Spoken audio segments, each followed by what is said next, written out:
間度假，無味地吃冷飯，自製經典的晚餐，放鬆已不再簡單，腦海裏抑壓從未折返。人生是娛樂，如不需要擔憂終生吃喝，這一句想必就成啦，對嗎？不需再如果，假設什麼，想到就去做，不管對錯，一生已經不多，只怕沒有闖過禍，哪敢豁出去偷玩，太奢侈的娛樂未敢高攀，負起終生的賺單，也想改則去不返，放低重擔前行別轉彎。人生是娛樂，如將所有擔憂都給看破，豈不真的可是這身為樂？不需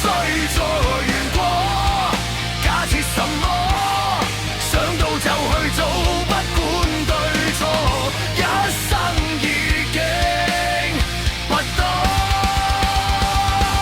不想再虛耗更多，只想做如初，不怕什麼，這世不要再白過，人生總須跌過，才知想要什麼，無悔今生經過，才稱得上娛樂。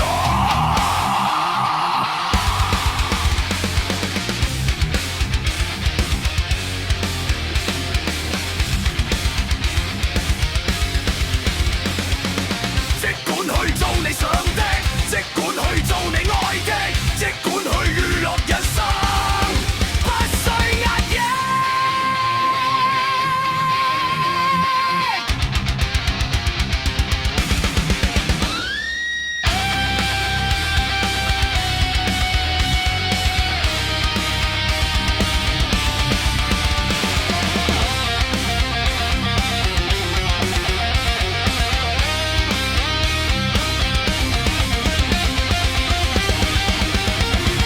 不需再如果，假設什麼，想到就去做，不管對錯，